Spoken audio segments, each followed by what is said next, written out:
sebetulnya tadi itu udah sebuah gambaran ya kalau itu adalah olahraga dirgantara. Kalau bahasa Inggrisnya aerosport ya. Ini menjadi salah satu olahraga yang tentunya sedang berkembang di Indonesia, dan nanti pemirsa jangan khawatir karena kita akan tampilkan seperti apa sih salah satu olahraga dirgantara itu ya, dan akan kita terbangkan langsung juga di sini.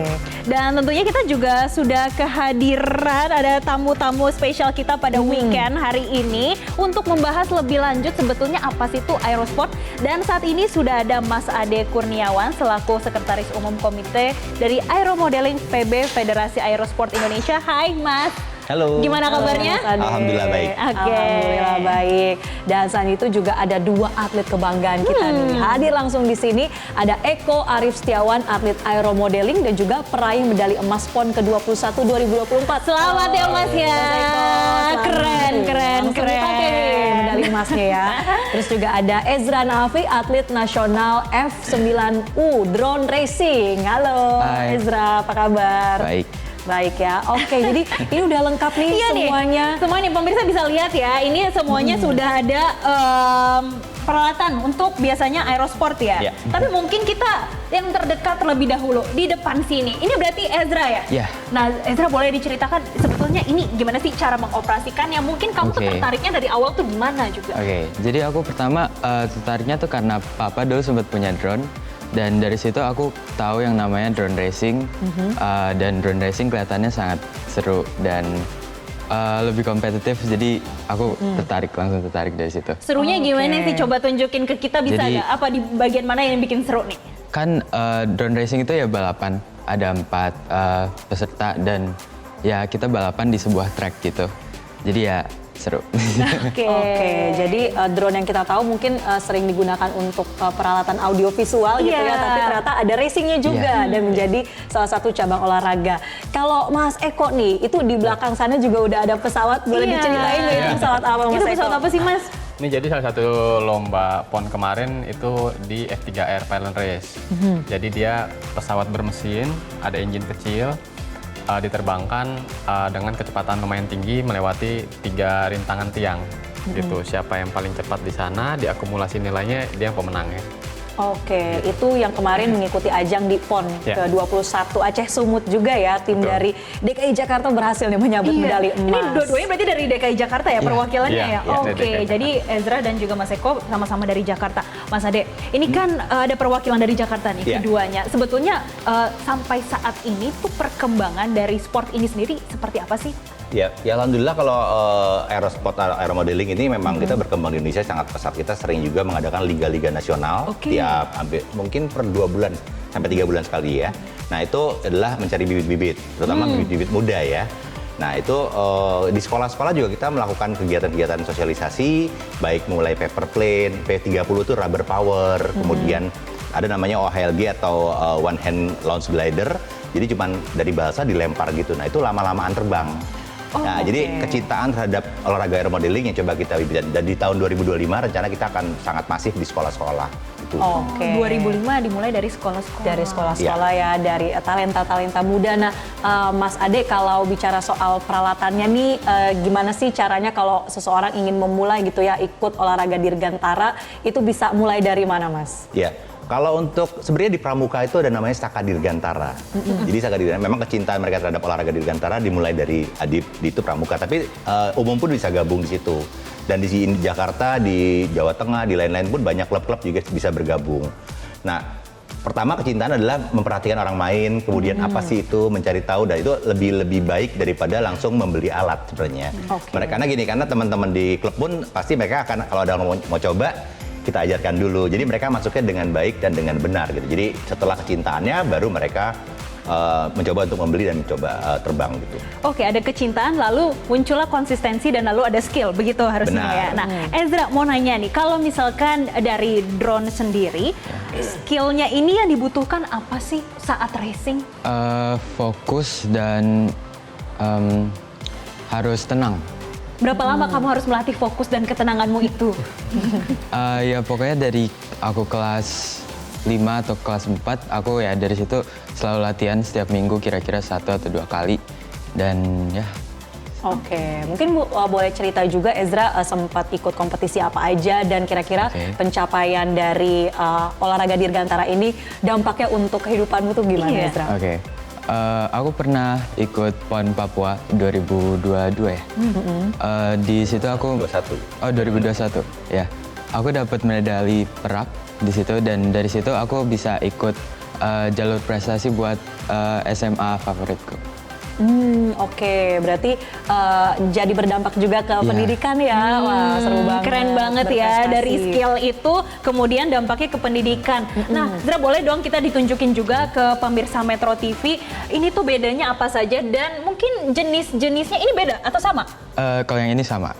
Oke, mungkin bisa dikasih tahu Oke. nih ke pemirsa Metro TV, apa aja sih ini yang dibutuhkan untuk ikut racing, terutama dari drone sendiri? Oke. Kalau dari drone-nya ini ada kamera kecil ini. Oke. Ini yang buat biar kita bisa ngeliat melalui goggles ini. Oke. Ada 4 motor dan propellernya.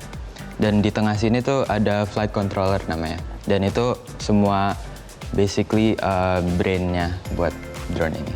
Oh oke, semacam ada softwarenya Iya. begitu ya di dalam situ. Oke, ini kamu merakit sendiri atau Iya. gimana bisa mendapatkan satu drone? Dirakit sendiri. Jadi kita beli Oke. parts-nya satu-satu dan dirakit sendiri.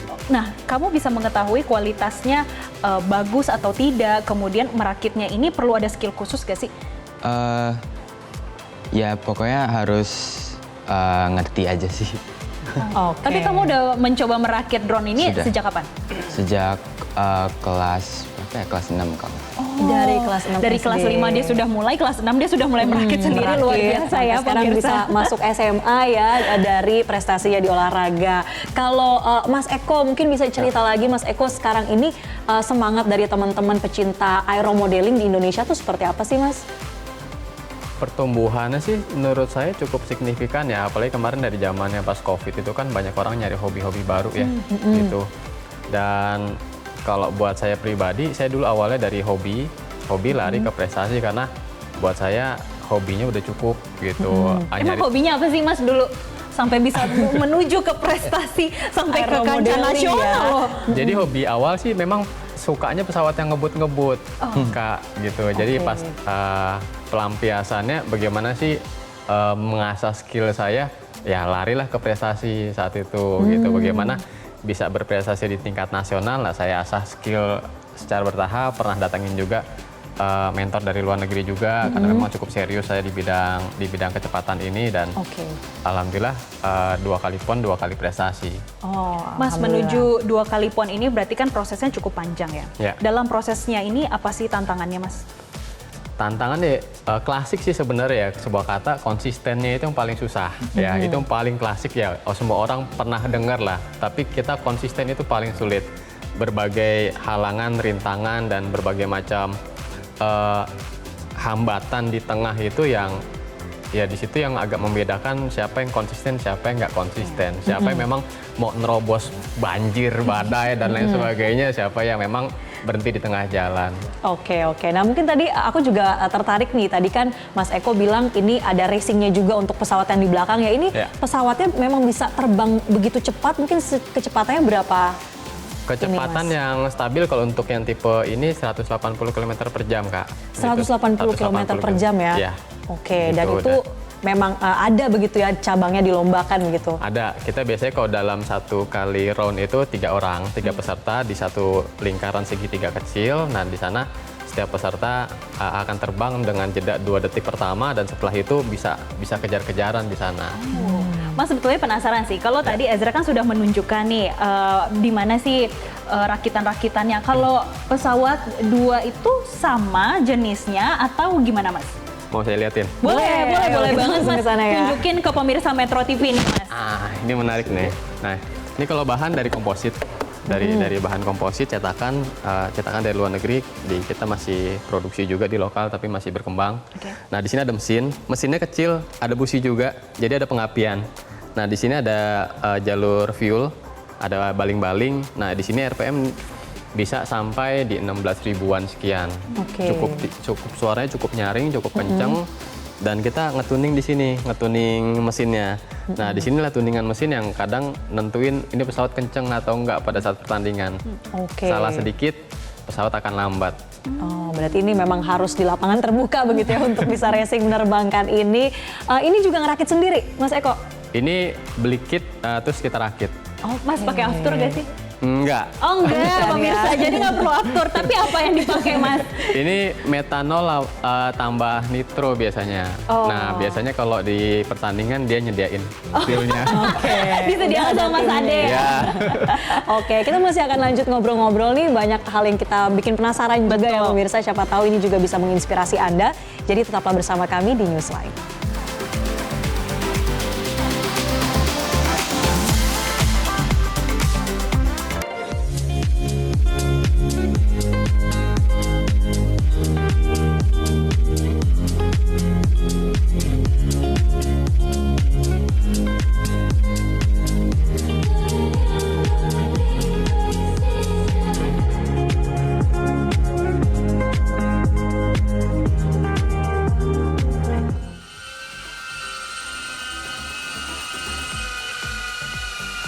Oke, jadi kita sedang terbang saat ini pemirsa.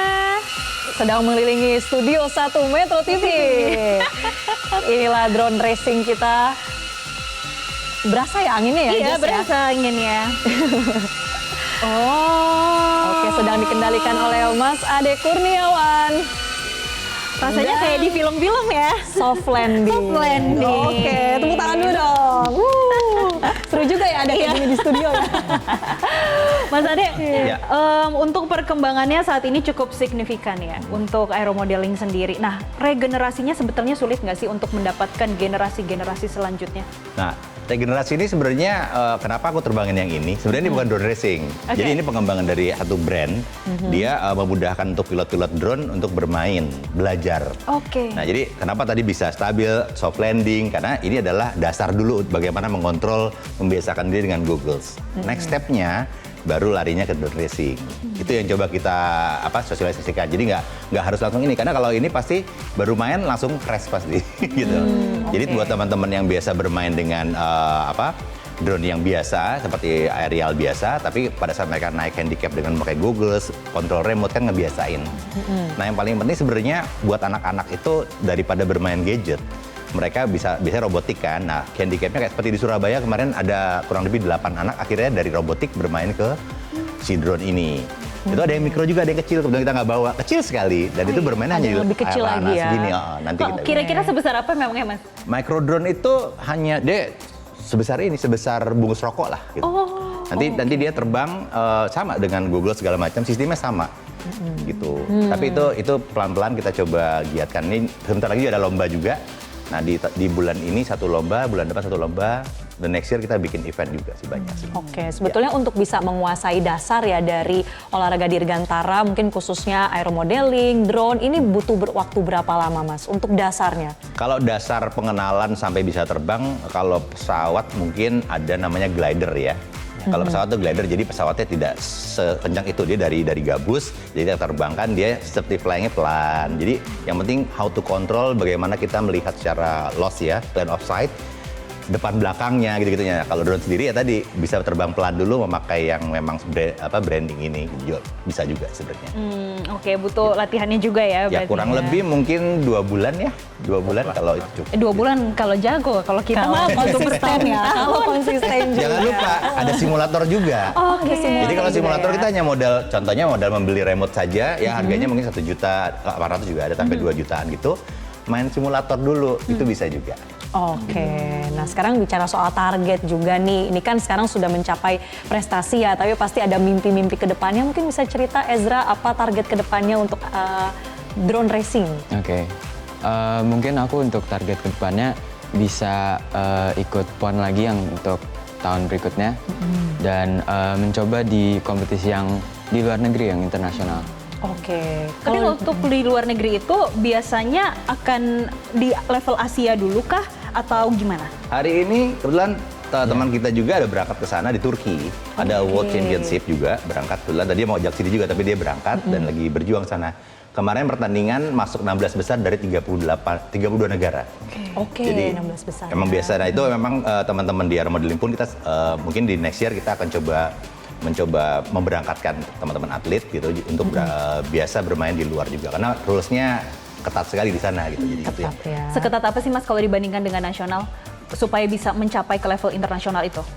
Tadi komitmen tadi. Makanya saya berangkat dari kecintaan dulu. Begitu cinta kita komitmen bermain kan. Nah setelah itu apapun bisa kita atur dari situ. Karena dari fisik, skill, mental segala macam. Kalau berangkat dari kecintaan tadi mereka nggak akan berhenti tengah jalan gitu. Oke. Oke, Kita nah. lihat nih ya, ada tayangan juga soal ini mungkin jenis-jenis dari kejuaraannya ya, Mas Eko atau Mas Ade mungkin bisa ceritain. Ya, kalau ini yang tadi saya bilang OHLG, One Hand Launch Glider. Ini harganya nggak mahal. Kalau bikin sendiri mungkin 700 ya, 500 gitu. Nggak nyampe, 300 sampai 500 ribu. Tapi kalau beli jadi 1,5 lah. Ini cara mainnya jadi dipegang ujungnya, dia berputar seperti tolak peluru, dilempar, itu lama-lamaan terbang. Kurang lebih kalau 2 menit itu baru dia berarti masuk max. Mereka punya kesempatan mungkin 3 round ya, 3 round atau 4 round, nanti dicari paling banyak. Kalau kayak gini fisik tuh juga perlu dilatih Mas berarti? Ya ini lari-lari narik gimana coba lari di tengah. Di lapangan terbuka di runway ya.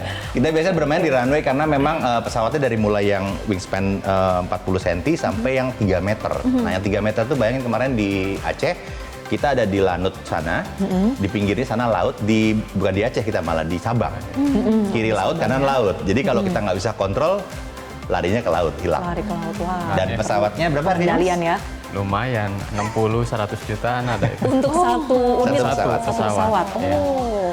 Tadi sempat ini ya, ada F9U ya. F3R tadi itu lewat. Ini F9U, Nah, ini kemarin finalnya, jadi memang masukin obstacle seperti ini. Oh gini, kalau perlombaan ya. Iya. Gitu ya, ada rintangan-rintangan yang harus dilewati. Bermanuvernya itu gimana ya? Iya. Oke. Tapi dia memang udah ada padnya ya, maksudnya tracknya itu memang dari A sampai Z gitu dia lakukan itu. Jadi memang mereka harus melewati obstacle-nya dengan waktu tercepat.